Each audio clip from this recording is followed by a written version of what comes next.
The government has spent almost $400,000 on emergency accommodation for just 5 families. The Ministry of Social Development spent $82,000 for just one family to stay in motels for just 14 weeks. And at least 6 families and individuals have spent longer than 39 weeks living in motels as emergency accommodation. Michelle Cook, our reporter, and our cameraman Nick Monroe met Robert Erueti and discovered he's still not in a permanent home more than a year after he was first put in a motel. 53-year-old Robert Erueti called his Panmure State House home for more than 15 years. That was until police asked Housing New Zealand to test the home for methamphetamine, and it returned a positive result. His son, who was on parole at the time, was living with him, and they would often have visitors. In February 2016, Housing New Zealand gave Robert just 1 week to vacate. I was sleeping rough,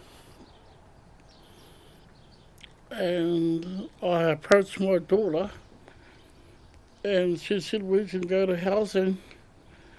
Oh, not to housing, to MSD together and give me accommodation, like a motel, a temporary accommodation. The Ministry of Social Development agreed and placed Robert in several motels, including this one, the Astor Motel in the Auckland suburb of Ellerslie, at a cost of $770 a week. He received at least 58 weekly emergency grants, making him the government's longest ever motel tenant, at an overall cost of $44,000. During this time, Robert, who has diabetes, essential hypertension, an eye condition, and suffers from sleep apnea, had to prove to the ministry every single week that he was actively looking for rental accommodation. He says he gave up after being consistently turned down by private landlords. I kind of felt that this was going to drag on. In my heart, I thought that they would never get her, or they would never help me. And I felt that they had forgotten about me. With nowhere else to go, Robert moved into a boarding house in October. It's just 5 doors down from the Astor Motel, but he says it's cramped, hot, and he doesn't have his own toilet. His doctor has written to the ministry saying his current accommodation isn't suitable for his health needs. I am sleeping at outside my daughter's yard, in a driveway, in a tent. His daughter and advocate, Casey McCarry, is a social worker, but Robert doesn't want to compromise her Housing New Zealand tenancy by moving into her house. It's been really, really hard.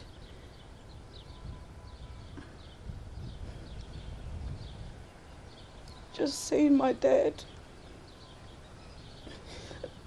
with such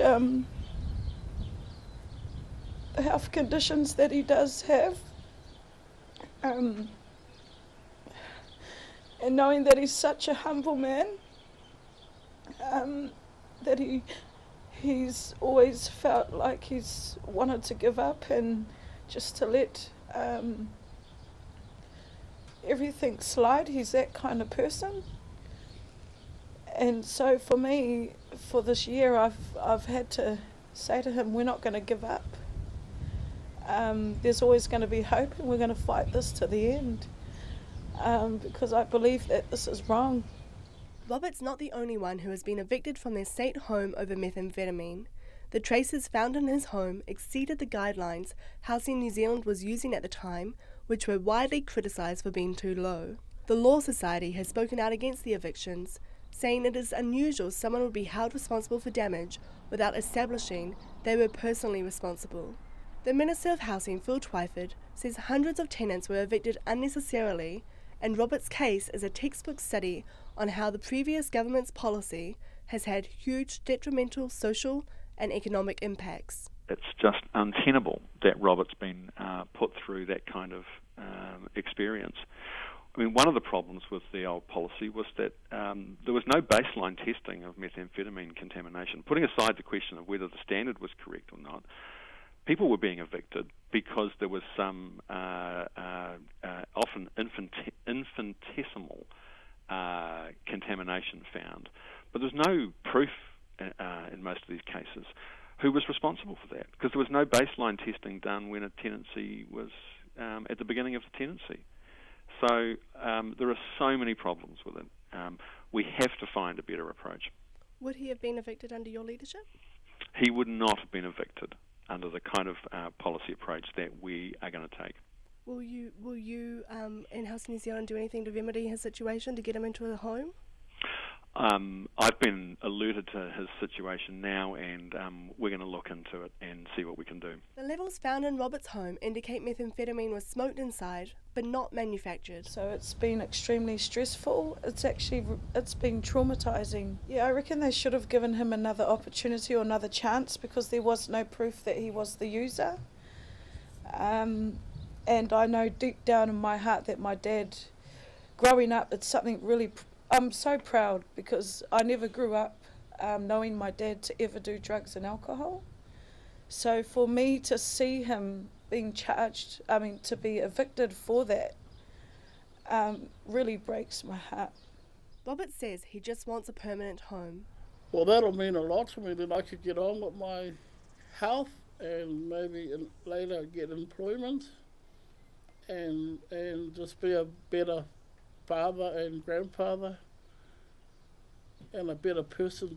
The Ministry of Social Development told Checkpoint Robert is now in suitable, stable accommodation, but that's contrary to its own website, which states a boarding house is, quote, inadequate, and the Ministry has since admitted it is only suitable as a short-term solution.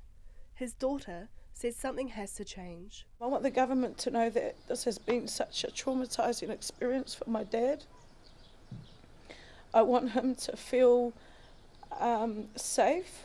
I don't want him coming to my house saying that he doesn't feel safe, that he doesn't feel that the place that he's actually living in now, which is the boarding home, doesn't meet his medical needs. I don't want him to be sleeping out in a tent. Please, we just want him to have a home. Just how long Robert's home will be a boarding house or a tent is unknown. Robert's been back on the social housing register since March.